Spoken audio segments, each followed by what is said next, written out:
We are live, and we're talking about Matrix, the Matrix Resurrections.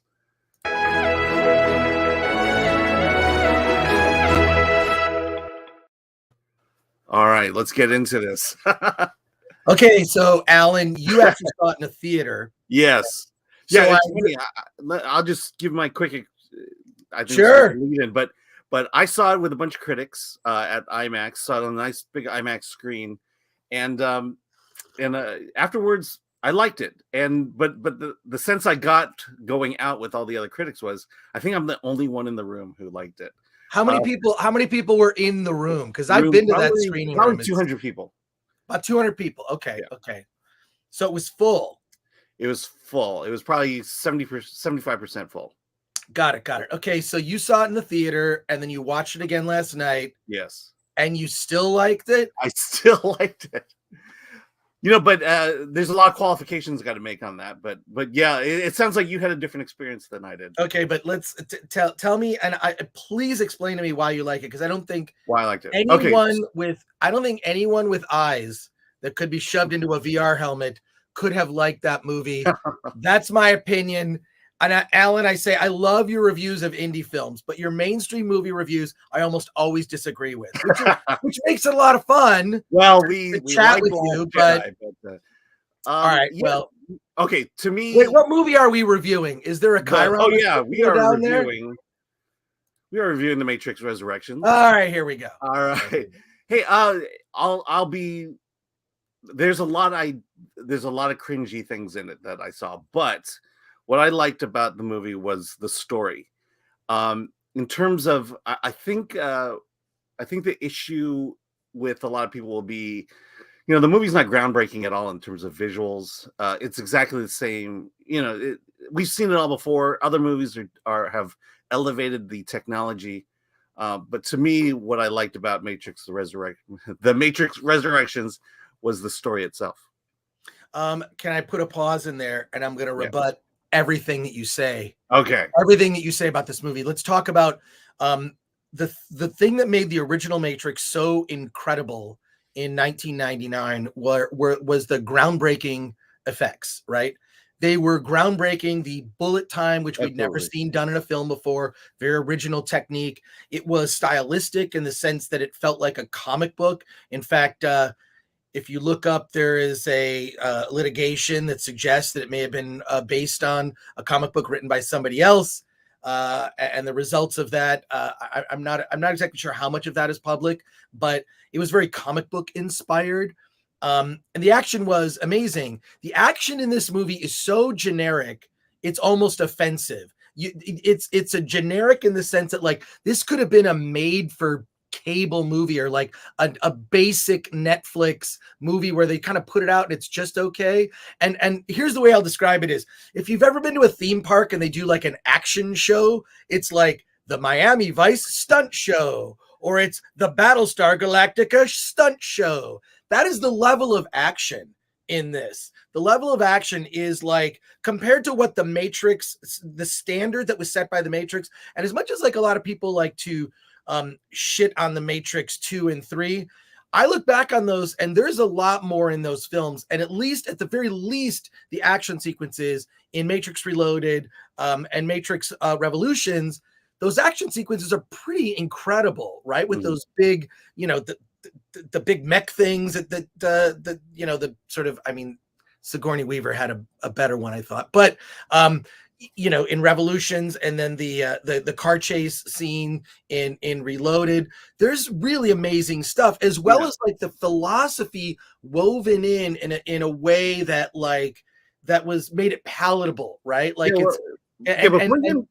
before we get into philosophy, but let me finish. So it's like the action is like a cheap version of the action. It's like an imitation of the action from the original Matrix, and it doesn't even seem like it's the same director. So just to address that, the action, it is such a colossal disappointment, because that's, in addition to the philosophy, that's what distinguished the Matrix films, was the action being so incredible and so different and unique and something we'd never seen before. All of Yeah. the Okay. action, So, all of the action in this new Matrix movie, we have seen all of it before. We've seen it yeah. before in other movies done better, including Matrix movies. And that is what makes it so disappointing. Like I say, it's like a theme park action stunt show version of the Matrix, right? Which is terrible. And also, I want to thank you for your comments. Keep them coming Yeah. in. Keep them coming. We're going to read some of your comments, including the ones that disagree with me, which there might be one. There might be So one. far, there's one. So far, there's one. That's fine. Okay, so let me address that. The action at least. I mean, what in my mind is what could they have done that would have elevated it beyond what we've seen since the last 15 years of movie making. And I Use your feel like that there is a imagination. conceit. Well, I think there is a conceit there that Seriously, use your imagination. Like, I mean, God, especially having seen like just other films recently, Spider-Man No Way Home, not a comparison to Matrix. Okay. Having said that, you look at the action sequences in that film, it's the best Spider-Man action we've ever seen. It's straight out of the comic book, certain panels. I thought it was so not a comparison. Having said that, I expect more from a Matrix movie. Yeah, and I think I just bought into the conceit of, it's hard with the way effects are today. They're so amazing, so mind-blowing that to elevate it, I don't know. And I think that's what I appreciate was that they focused on the story, which we'll get into a moment, more than they did about trying to wow us with some new technology that might come off clunky. I don't know, but dude, okay, this sounds. I mean, awful. Marvel is blown this is it like out of the water. It's like, how are you going to outdo Marvel with Matrix? You can outdo. This is the thing. James Cameron said. There's two things that come to mind. Two directors. One, John Carpenter, who I love. Right. The Thing. Just like Halloween series, whatever. John Carpenter said the reason modern filmmaking sucks today is there's a release date. There's a release date that is announced before a script exists. Your release date is July, whatever. And you got to finish a movie by then. It used to, they would finish a movie and they'd let it breathe. They would look at it. They would edit it. They'd spend 9-12 months editing a movie to make it better. That time frame doesn't exist, right? It's like, this is the movie. It is what it is. James Cameron even said, like, look, here's the thing with digital effects, you can do anything. The big problem is, and I'm paraphrasing these quotes, by the way, but these quotes exist. James Cameron said that, look, we can do anything in digital effects. The problem is we can't find screenwriters with the imagination to figure out new things to do. That's where this movie disappoints. So, by the way, my phone from 1999 called and Alan said you're full of shit. So I don't know why I have this, but I have a flip phone that doesn't work. And I miss. Well, 1993, Chris Gore can go to hell. Sure. Anyway, so I disagree with you vehemently. You gotta have a higher standard. The original was groundbreaking. Sure, we're not going to go there, but Reloaded was pretty awesome in terms of the action effects. Okay, there are other complaints you can have about Reloaded, but the action in Reloaded, no one's complaining about that, right? Although some of the stuff looks pretty PS2, like the scene with the many, Agent Smiths, and there's the sound of the bowling sound effect when he do you remember what I'm talking about? Yeah. In that scene, you hear does that sound like someone getting a strike at a bowling alley? It's ridiculous, but it was, and you look at that sequence now and it's like, okay, like the digital effects were not awesome. Having said that, the ideas were great. And what I miss about this were not just the philosophical ideas, but the ideas that are the ideas in terms of the action and the imagination and what you can do. And I think that I did not like the story at all. I thought it was awful. I don't want to see a story about the lead character going impotent with his superpower, right? Like, that's not interesting to me. Sure, have a moment of, amnesia, whatever. But then when he's Neo, he's freaking Neo, right? Like the Spider-Man 3, that's what kind of made that kind of lame. He's sort of like and they address it actually in No Way Home. That's sort of like that sort of becoming impotent with your superpowers. That's not a fun story. It's not a fun story at all. But to me, it was the story and it was the philosophy that I liked. I liked this idea that we as people have traded basically our freedom in for safety. and that's the theme that goes on within the Matrix and and outside of the Matrix. And I like that exploration of that idea. And this is, I think, if I were to describe my style of criticism on Film Thread, I like story, and I put story above. Story allows me to forgive a lot of shortcomings a film might have, and to me, it's like, am I here to see advancements in visual technology, or am I here to see a story that doesn't force itself into needing to make advancements in CG technology and special effects technology? So I'm just going back to that basic idea of freedom versus safety, because I feel like we're kind of going through that idea today as we're living in this mid pandemic world. Yeah, I do like. I found it interesting that the screenwriters have come out and said that they want to take back the red pill from the right, which whatever. I don't think the term's ever going away. The red pill, the blue pill, black pill, white pill, clown pill. That's in common usage in pop culture. So that's not going away. What I did like that they kind of changed a little bit was that the red pill and blue pill, that choice is an illusion, which to me is a reference to, both sides are compromised, in my opinion. Oh yeah. If you want to put it more bluntly, so I thought that was a very interesting take. Here's something that really was distracting and was so annoying: was they're showing scenes from the Matrix in the Matrix Resurrections. A terrible creative choice. It just reminded me that are we getting the spoiler territory here? Do I need to? It's a much better movie. Yeah. We better. I don't think anybody cares. It's on HBO Max. Everybody can see it. So you're seeing scenes from the Matrix in the scene, the classic Morpheus scene where he gives. Oh wow, we have a $10 super chat from Andrew. Andrew says, "I want to say thank you for keeping independent film criticism alive with multiple viewpoints. Too many corporate Hollywood shills. Merry Christmas." Thank you, Andrew. Yeah. Wow, we can only wish to be a Hollywood shill, a corporate Hollywood. Well, we're not. I mean, first of all, I would be terrible at that, because I'm just like, this is why whenever, in very few times in my career have I ever done red carpet coverage. It's the most cringe-inducing, horrible. You could do a compilation of the worst of red carpet coverage of movies, and it would be all the red carpet coverage of movies. I saw, in fact, IGN ran the red carpet for the Matrix Resurrections, and I watched it because I wanted to see Keanu. He never did an interview, and then IGN, comes back and reviews the movie and gives it a 4 out of 10. So I got to give it up for IGN for doing the red carpet and then giving the movie a 4 out of 10. Thank you, Andrew, for that. And he had a comment earlier. Movie appeared to be satire. It looked like a sci-fi TV movie. Very on point. That's what I'm saying from a production design standpoint. From so many aspects of it, were just not great. We're going to keep going with this. As the comedian or the guy who reviews a lot of the comedies, I did like the satire aspect of it. And Cody Gidley, who's a friend of ours, it was like WB said, make a Nolan movie, but make it Matrix. That's good, Cody. Good to chat with you. We hung out with Cody at the LA Comic-Con recently. All right. So hey, Nolo, I love you. Thoroughly enjoyed it. Thought it presented some new ideas that felt logical from the originals, where the originals left off.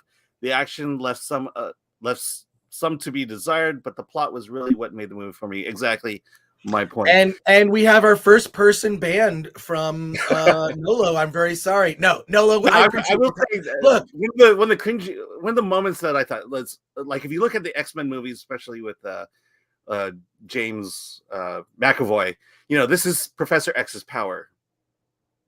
And then in this movie, this is Neo's power. It's sort of ridiculous. Yeah, I get it. But and then the part where they're flying, it was like, oh, well, clearly they're on a wire here.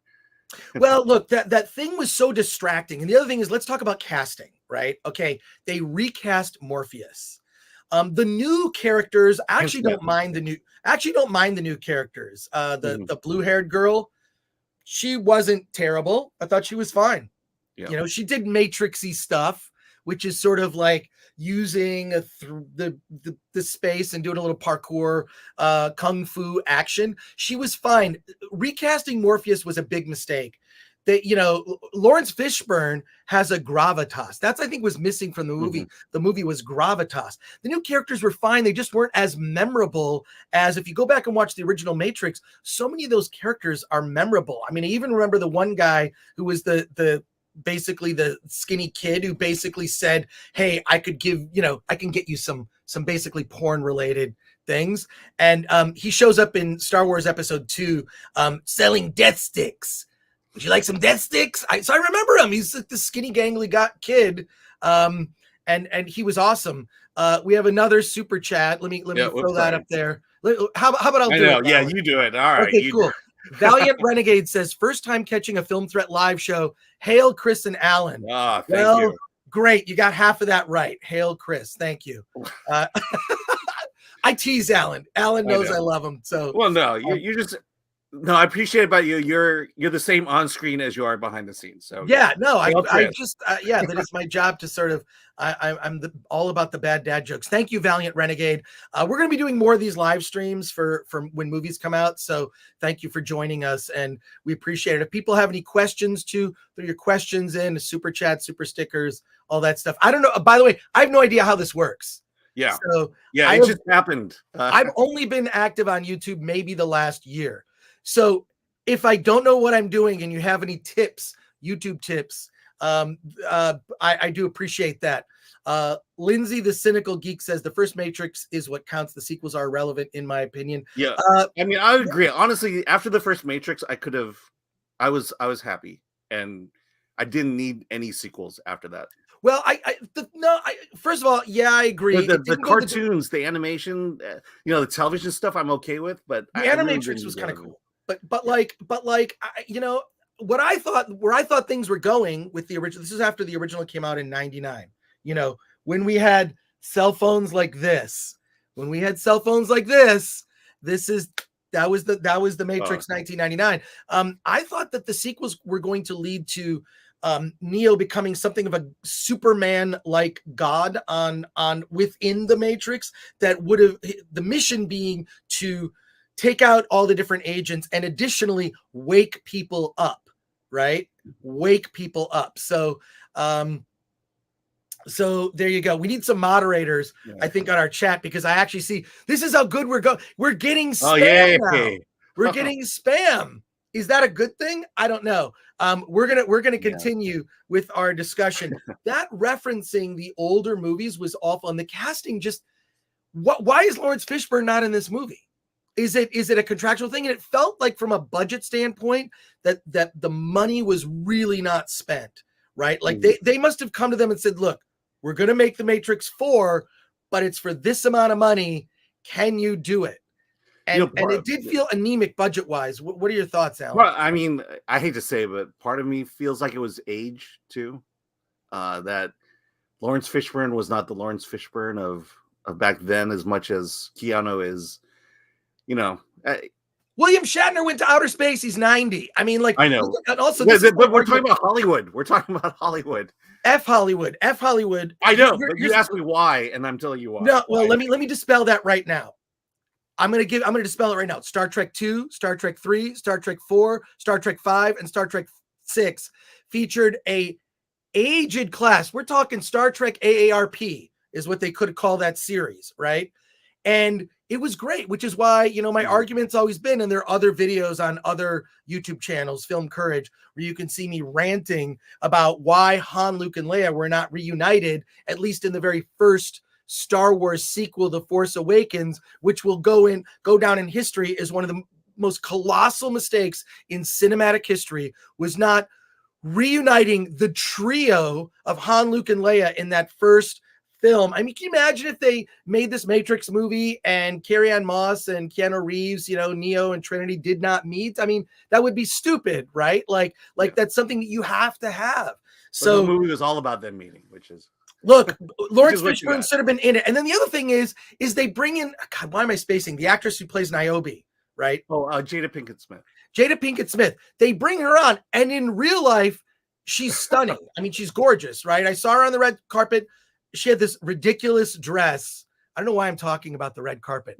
I watch them and I hate watch every red carpet, because here's the thing that can be fun about red carpets is that the talent is kind of off guard and they'll say crazy shit. If you go back and watch The Force Awakens, Star Wars The Force Awakens, red carpet, Carrie Fisher is high as a kite saying crazy shit.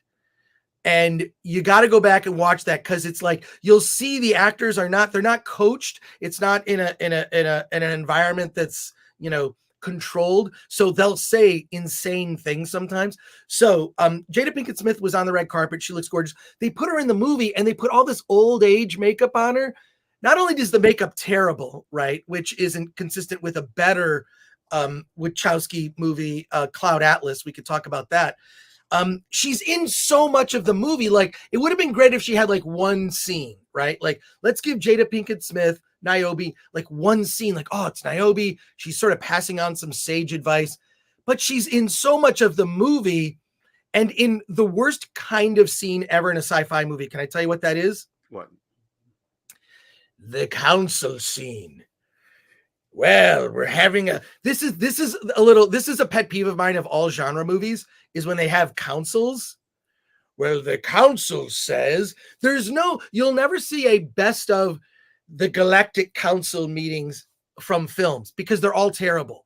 They're all just plot, and there was just way too much driving the plot. We're gonna I appreciate we've never gotten super chats before. I think we got one $2 super chat the last time we did this. Yeah. So this is great. I've never gotten this before, but we will also go to people because I think we have over 20 people watching right now. This is a new record for our reviews. We've actually had like several hundred people watching for our Film Threat watch parties, which are a lot of fun if you never checked those out. But I want to thank everybody in the chat. Lindsay the Cynical Geek, Winsome Huck, Evil One, Cody Gidley, if Cody's still here. Let's see who else. There's Andrew.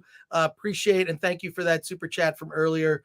We're just going to keep going. Alan, I've said too much. What are your? I want to hear your rebut what I'm saying, because I'm really like, the movie was 2.5 hours. It felt like 4 freaking hours. Even John Campea, who, if you watch John Campea, his takes are very milquetoast.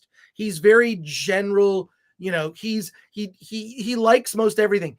He despised this movie. He did not like this movie. So I'm saying John Campea didn't like. Even John Campea didn't like it. And his takes are pretty, you know, he doesn't do too radical takes. I really want you to defend your position, Alan, because this is the most talking ever in a Matrix movie. Yeah. Well, okay. So again, we'll go on with story here. You know, you talk about the Niobe character and the representation of, you know, I'll go back to the theme of safety versus freedom, and that everyone, whether you're in the Matrix or outside the Matrix, we've come accustomed to the safety while not seeing the overlying, you know, menace that's hovering over it, you know, especially within the Matrix. And that's what she's doing, is she's protecting the status quo. And that's where the conflict, at least from outside of the Matrix, comes in. And I found that absolutely interesting. And then going in, and this idea of the analyst and just the idea of, you know, how the Matrix, you know, before they had to recreate a world for everybody to keep them happy. And they realized that by making a perfect world, people found it, you know, there was something off. And so they had to create imperfections. And in this case, now what they've done is they've done the great thing of everyone who's within the Matrix now lives a nice, comfortable life. And then the question is, you know, is that worth it? Is having a comfortable life worth it versus taking your freedoms away? Well, can I just say it's better than stepping over tent cities and shit on the ground, and like the real San Francisco. Unlike the San Francisco as portrayed in the Matrix Resurrections, they didn't They didn't represent San Francisco as it really is. The other thing, because we're talking spoilers and everybody and I want to say, Pilgrim Media, thank you. I appreciate you. I appreciate what you guys do. Thanks. Pilgrim Media, thank you for that. We appreciate $2. As John Cusack was yelled at in that movie Better Off Dead, $2. Thank you. We have another $2 or $1.99 from Miljo001. Haven't seen you since those G4 days. Keep it up. Thank you so much. I appreciate that. G4 has its own channel on YouTube, and you know, I don't know, maybe if they invite me back, I'll do something. I'll do something on G4 if they invite me back. I have not as yet been invited back, but I never stopped doing what I'm doing here. We got another $5 super chat from Max One Up. Hey, Max One Up. Wait, I've seen you on I know I've talked to you on other live streams. It seemed like the film was saying that video games are the future, since the Matrix trilogy was a video game inside of a Matrix inside. Yeah, I love all that stuff. I love that. I thought it was clever the way they're like, oh, they sort of, you know, reconciled the reality and rewrote the story of the history of the Matrix as a video game.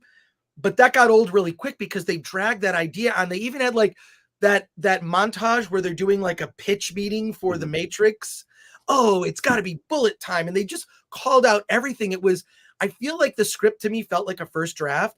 The other reason for that is, and thank you, Max One Up, I swear I've seen you pop up on other live streams. Maybe it was like, you know, some other shows that I've done, like Midnight's Edge and whatnot. So thank you for that. And yeah, I want my $2, Lindsay the Cynical. I want my $2. Better Off Dead. It's a classic John Cusack film.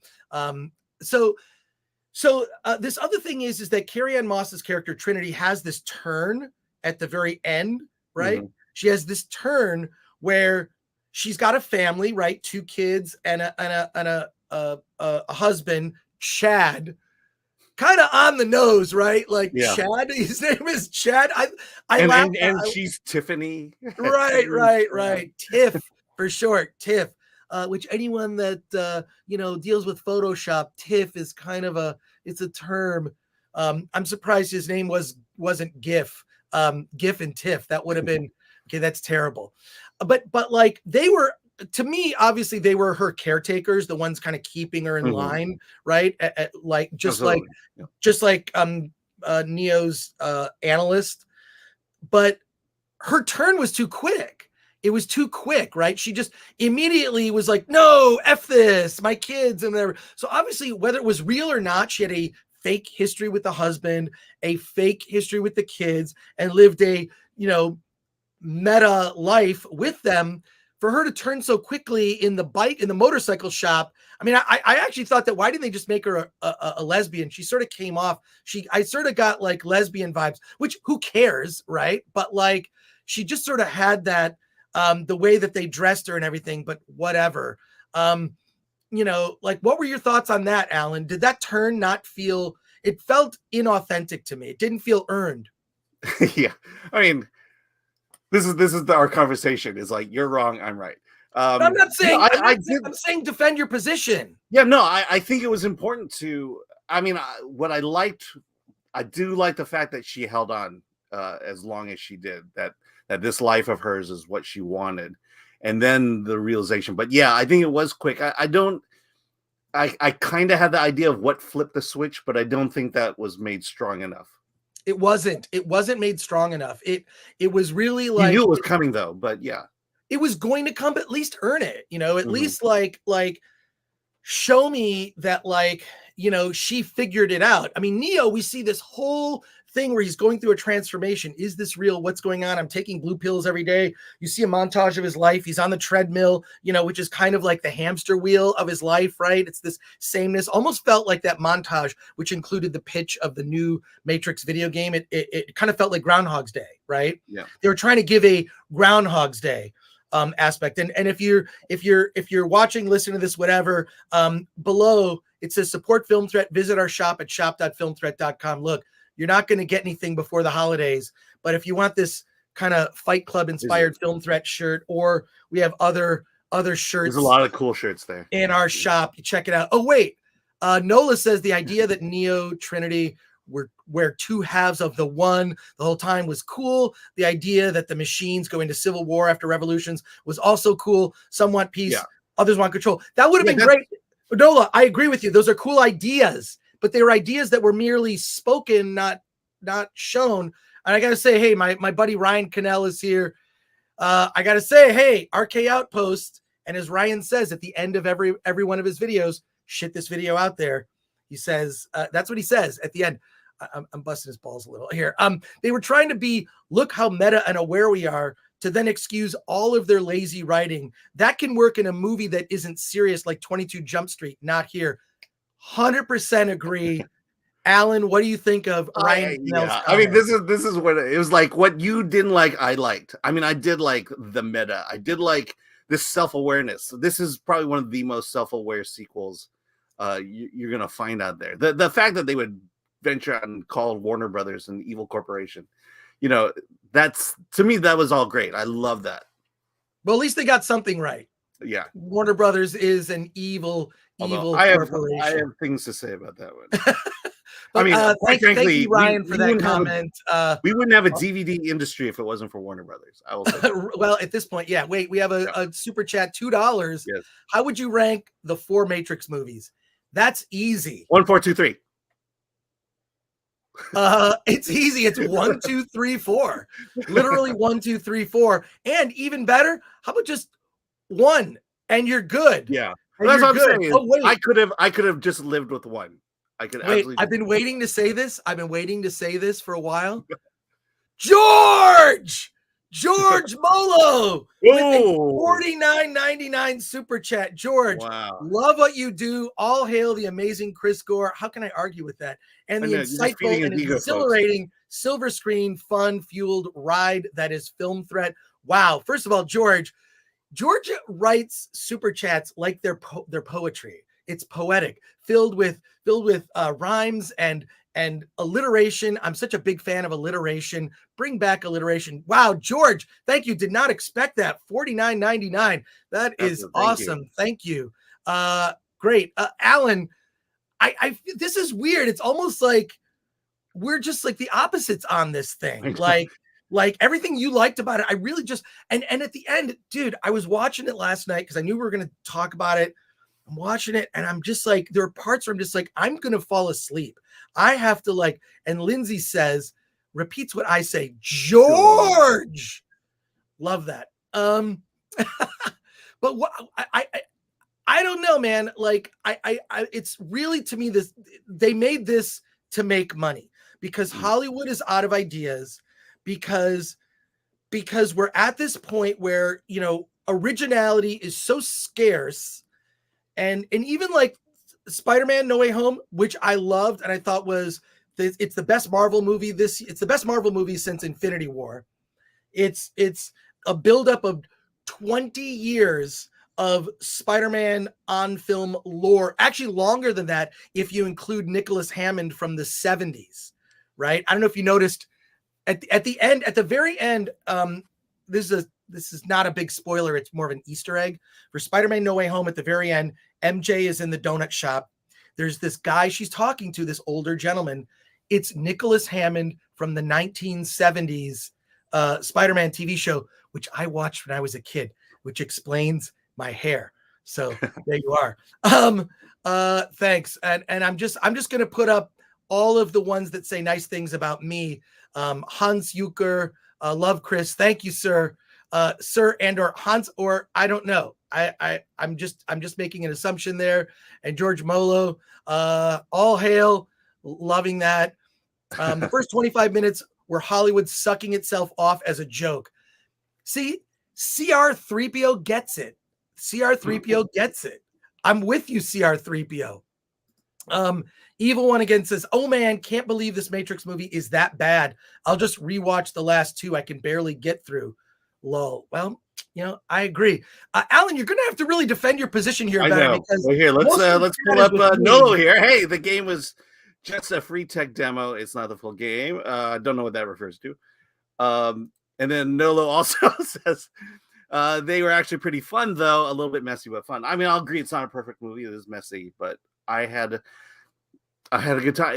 I think I bring the approach that I bring to indie films to this one. It's just I don't go into films with the intention of wanting to hate and destroy it. It's got to earn the hate for me. And I think a lot of times with the franchises we love, there's that level in which they have to earn the right to be a sequel and to be to bring us back into that franchise. Right. Well, I don't think I have to remind people, join the conversation, post your questions in the chat. Alan and I, and maybe some other people from the Film Thread team, are going to be doing these live streams. In fact, we're going to the Sundance Film Festival in January. And if you want to hear everything about what's happening at Sundance, then you should make sure to subscribe to our channel and share this video out there. We have a good team going this year. We have a good team going. Actually, here's the truth. We're actually not going to Sundance because the rules, well, not physically. We're covering all the Sundance movies, but the rules about actually physically attending are so restrictive and, in my opinion, discriminatory that we're not attending. So we're covering the movies. We're just not physically going to Park City, which is a real disappointment. So come back for more of these. We'll probably, if there's a big movie, we'll do a live stream, and, for our film festival coverage, whether it's South by Southwest, Tribeca, Sundance, we'll do that. And I want to start doing, people in the chat, let me know, it's really important to kind of pushing back against sort of the staleness of Hollywood. Hollywood has just become so much a snake eating its own tail in terms of pop culture and the movies it's making, and such a colossal disappointment that it's always been Film Thread's mission to champion indie movies. So I want to start doing weekly live streams where I just talk about not only, celebrating indie movies I think you should watch, but also, teaching people resources, places they can go, giving advice. If you are making your own creator and you want to make an independent film, whether it's a documentary, short film, animation, feature, whatever it is, I'm going to be doing a weekly live stream where I just talk, it's like filmmaker to filmmaker. That's starting next year. And then also Alan and I will be doing these live streams where we yell at each other. So I don't even know what the next one is. The next big one. Yeah. What is it? It's not Doctor Strange, is it? Doctor Strange is in May, but they will be releasing other movies between now and May. So we'll get to theaters are open. Yeah. But yeah, okay. So Lindsay, the Cynical Geek, sign me up, Chris. I'm tired of the garbage political agendas that are ruining the arts. I'm right there with you. I don't mind. What I loved about the original Matrix was it weaves the philosophy as part of the story. In such a great way. It just works, right? Like the whole conversation about the spoon, right? Like in the first Matrix, I love that. It's like it's part of Neo's awakening, and it leads the viewer along, not telling you what to think, but giving you the tools of how to think and how to look differently at life. I really love a movie like the original Matrix, not this recent one, that gives you some perspective and allows you to kind of think outside your comfort zone and come to your own conclusions, not be told you're an awful person because you don't agree with what the filmmakers and the dogma that they're trying to push on you. So, and Lindsay follows that up and says, I just want to be entertained and get into discussions with fellow visual art connoisseurs about the quality of the art. Is that too much to ask? Apparently so.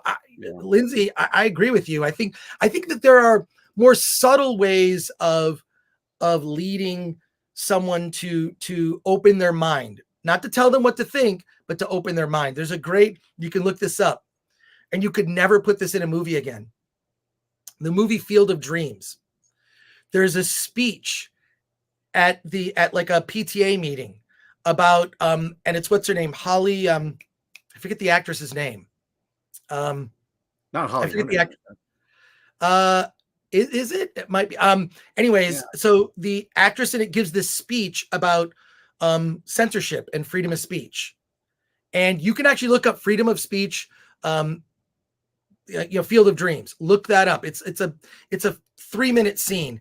You could never do that in a movie now. You could never do that in a movie now. It's very weird. I'm looking at that going like, oh, this is so great. This is what Hollywood used to value and used to espouse, and they don't anymore. Yeah. So I mean, during very the McCarthy era of Hollywood was fighting against censorship, and I feel like we've kind of done the full 360 here. And right. We brought it all back. I mean, Troma, we reported it a while ago, but they got kicked off of Amazon because they didn't like their content. I'm just pointing out that you can get a Film Threat mug in our shop right now. Yeah, if you go to shop.filmthreat.com, you can get a mug that matches your shirt if you would like to do that. I think we're going to be wrapping it up here unless we get some more questions. But I really appreciate everyone in the chat. Alan and I we're just starting doing this. We're just starting doing live streams. So we appreciate you. Lindsay has another comment here. Most of the classic films could not be made today. Absolutely right. Yeah, producers have lost their balls and are too scared to take risks. We need another Roger Corman or even a Golan and Globus. Oh, wow. That's a great Golan and Globus. Great reference there. Yeah, I just think it's all about indie film. There are movies out there. I mean, one that is one of my favorite features this year that's animated is called The Spine of Night. Look that movie up. It is available on video on demand. It is Lucy Lawless is the lead actress in it. The lead voice in it. We all love Lucy Lawless. That movie is so incredible. That was made outside of Hollywood. It can be done.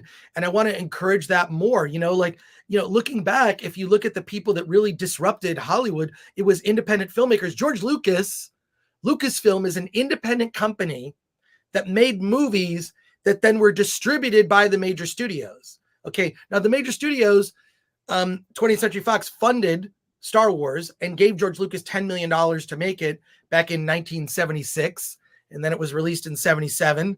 But George Lucas is, by all accounts, the most successful independent filmmaker in history. Mm-hmm. And history could repeat. I don't think we'll ever have another George Lucas, but we could have other indie filmmakers that make movies that can be distributed in a broad sense. I think that if you look at the success of Spider-Man No Way Home, the colossal success, and two things. One, people really want to see just a good, entertaining popcorn movie that appeals across. I mean, I've seen it twice so far. I plan to see it again this weekend.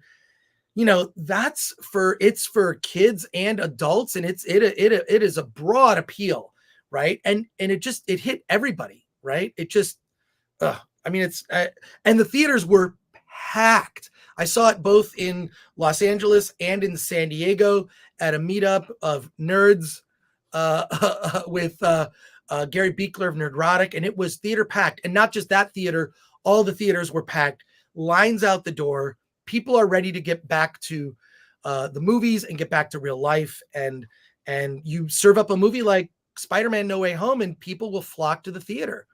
So there you go. I'm curious to see how Matrix does at the box office this weekend. Any predictions? Considering everyone's watching it on HBO Max, I don't think it's going to. Yeah, that's true. But any predictions? It's in the theaters. Any prediction like what it'll do? Oh, I'll be surprised if it gets 30 million in the theater.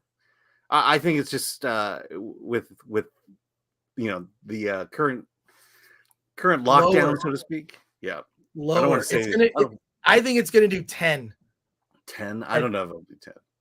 Okay, so 10 to 30 going on there, but it's definitely not going to do Spider-Man numbers at all. Well, Max 270 on the weekend for Spider-Man. Max One Up says Dune definitely gave me some hope for the future of big budget blockbuster cinema. Same here.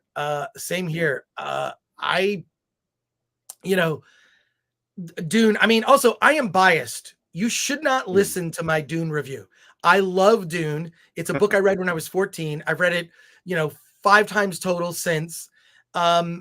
It's a movie that, like, I think the Lynch one is flawed mainly because of the running time and the what he could do technically, special effects wise, but the production design of that movie, the casting was pretty amazing. So there you go. I'm biased and I'm so ecstatic. They're making a Benny Gesserit series for HBO Max, and they're also doing, of course, hopefully 2 more Dune movies. And if they do it right,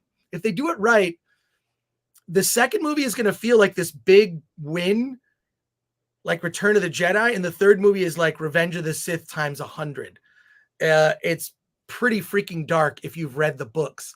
So, and CR3PO says, Renner, Chris from AOTS DVD Fridays.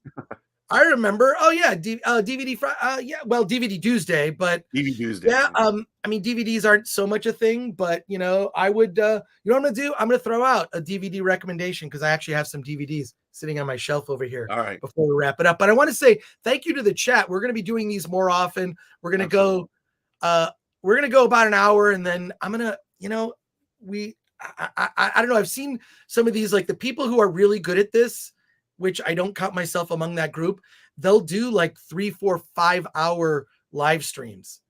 And I don't know if I don't know. I would really need help if we were going to do that. I know, like Friday Night Tights, that went on for a long time. No, it's Lindsay, the Cynical Geek, again, when it comes to the indie film scene, I think Robert Eggers is leading the way. He has yet to disappoint me. The Lighthouse was fantastic. I can't wait for The Northman. Oh my God. Alan, have you seen the trailer for The Northman? No, I haven't. Oh, I think Lori posted it, but I haven't seen it yet. I posted it in our we have like this film threat chat where we're all of us that trailer for The Northman looks so good. But let me see. I've got a DVD. I got a couple DVDs here. I'm gonna throw out some recommendations. Yeah, please keep up these streams, guys. It's from Evil One. I'll try to be here every time to geek out and talk movies. Absolutely. Let's talk about movies. That's why we're here. We'll go back a bit. So Morpheus was a bot from Neo's homemade Matrix video game that escaped and helped us. Yeah, I have some DVDs. Again, that's all muddled too. I have some DVDs. I'm gonna go through and do a little presentation here of some DVD recommendations. This is a bonus for anybody that remembers DVD Tuesday. Here we go. It's DVD Thursday today. DVD for okay. This is a movie called Psychomania. It's George Sanders' last movie. It's about a motorcycle gang that, through some incantations, kills themselves. They all commit suicide and then come back as immortal zombies. It's brilliant. It's awesome. If you're looking for, if Hollywood wants to remake something that's cool, it's a zombie biker gang, Psychomania. Look it up. Also has a great soundtrack too. This film here, Life After Flash. I actually think this is on Amazon. Life After Flash is a documentary about the movie Flash Gordon starring Sam Jones. Oddly enough, and also, by the way, I'm in this doc briefly. You can see me in the doc. Sam Jones, a fun fact I never knew. Sam Jones quit the movie before it was finished. He quit the movie and they had to get a different actor to dub his voice. So this movie, Life After Flash, I believe it's on Amazon. Check that out. Another movie called The Theta Girl, a cool exploitation movie, trauma style, which I think you would love. This film, this is going to be something. Okay, deep cut. I like to buy DVDs that are just rare. This is called Back to Space Con. It's a documentary about old comic conventions, like from the 70s, like footage of like DeForest Kelley and George Takei, like at comic conventions from the 70s, like unfiltered, like conversations. This is before they made Star Trek the Motion Picture. It's so good. Rare footage. If you can find Back to Space Con, check it out. And then I'm going to recommend, I made this movie. It's called My Big Fat Independent Movie. This is the double disc DVD. You can find it on Amazon for probably $2. $2. So I'm not going to say it's a perfect film. I give myself a C+, but I co-wrote and produced this film. I learned a lot on it. There's 50 digital effects shots in it. And there you go. So this was a bonus DVD Tuesday for you on a Friday. And the only reason I did that is because The Matrix was so bad. I have to recommend I have to recommend Other things. something. It was so bad for me. Look, but like in the chat, like if you've seen the new Matrix Resurrections, did you love it or hate it? Like, I think it's hard to be mixed on it. Yeah. What are your thoughts? Yeah, no, absolutely. I was saying that this might be the this year's Last Jedi, but you know, that was kind of an equal balance, so to speak, of those that love and hate. I think according to the buzz, it's on the hate side. Yeah, it's well, I mean, here's what's funny. I'm I do know surprised people did like it. on Rotten Tomatoes. Can you check the Rotten Tomatoes score, Alan, and check it? Yeah. And see if we can put that up. Because maybe I would give it, yeah, I'm with Winsome Hacks, 3 out of 10. I would give it. And it's nostalgia blast, long overdue.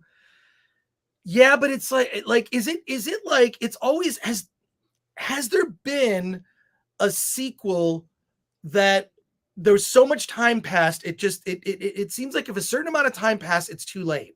Like you've missed the window. And I feel like, recently, and I can't remember what it was. So many. Yeah. Maxwell says, I enjoyed it, but I can understand. You know, Alan, why don't you just share the screen? Because it'll interfere with my internet signal. But I will say I enjoyed it. This is a rare instance where Rotten Tomatoes and the audience score is exactly the same. It's 67%. 67%? Yeah. That's higher than I thought it would be. Max One Up, yeah. I enjoyed it, but I can understand why people would hate on this. I need to see it a second time in order to make up my mind. I barely could make it through the first time, so thank you, Max One Up, for your comment. Thank you, everybody, for your comments. You were drinking beforehand, and it was late. So what? Me? No, I didn't drink at all. You know what I was drinking? I was drinking tea. I'm all about tea now. I don't know why I'm on a tea kick. I just what can I say? I'm into tea now. What can I say?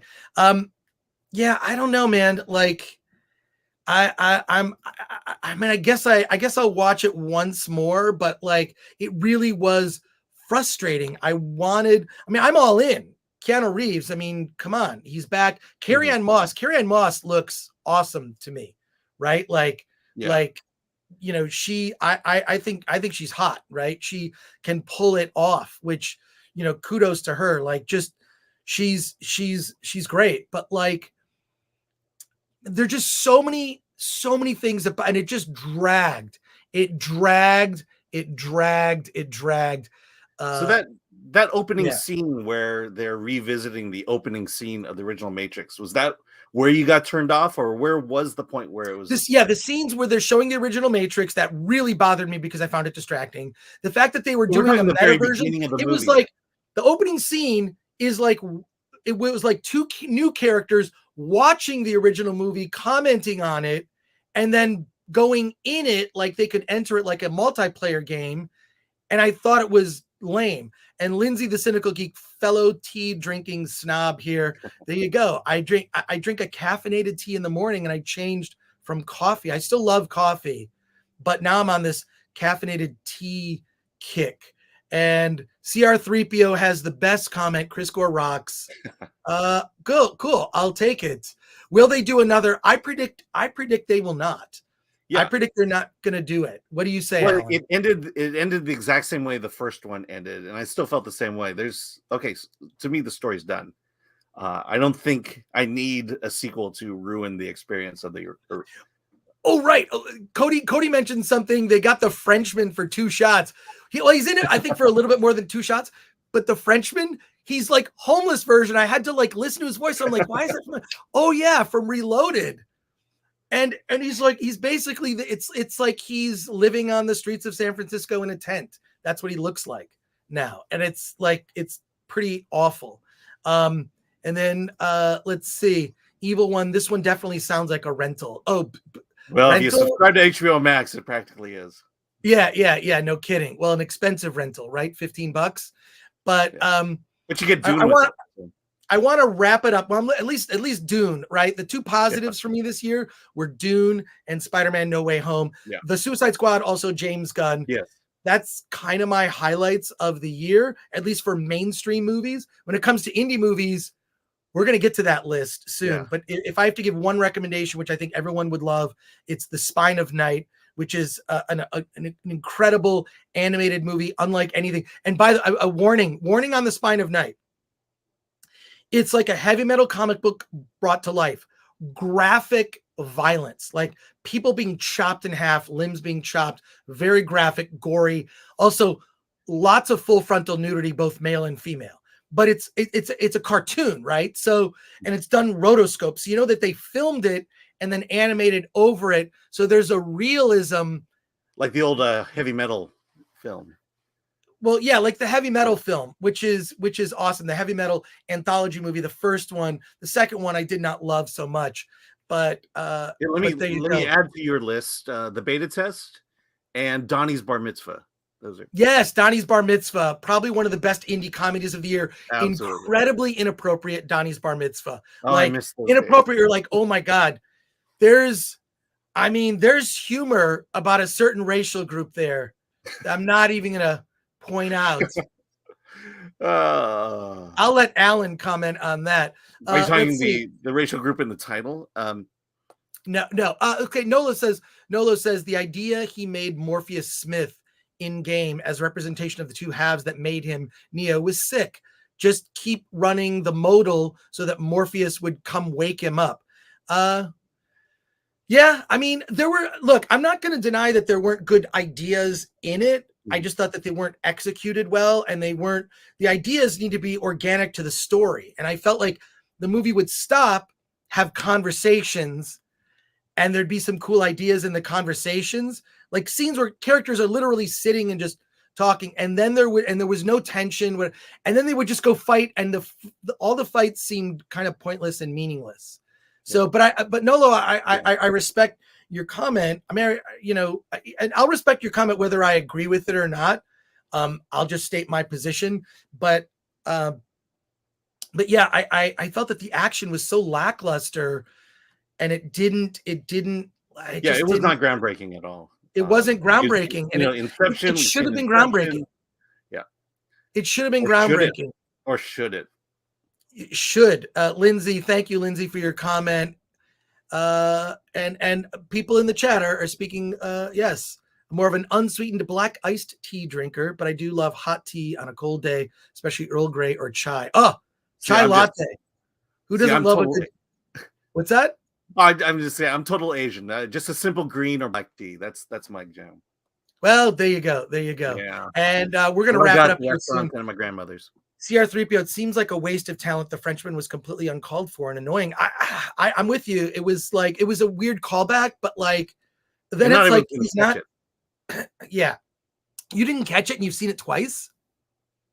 What? I barely remember Matrix 2 and 3. So. And Nola says, I understand your opinion totally, Chris. The action was lackluster. It just didn't matter as much to me, I guess. Cool. Yeah, and we're gonna wrap it up here because we've gone almost an hour. Again, I want to say thank you to the chat. We're going to be starting next year. We're going to be doing regular live streams for whatever recent movie. We'll also, if you are interested in what movies you'll be hearing about later, you'll want to see our Sundance coverage, because we're going to be talking about movies that for the most part come out about a year later, but you'll be able to hear about them first. There's one movie I'm very excited to see there, which is that film. It's a Sundance movie, and you can look this up. It's called We Met on Virtual Reality. Look it up. It's a documentary made totally in VR. And it's about how people during the pandemic, how they kind of, still interacted socially, but in virtual reality. Really amazing. Can I post that in the chat? I think I can. Yeah. I think I can post the trailer for this in the chat. I'm going to do that right now.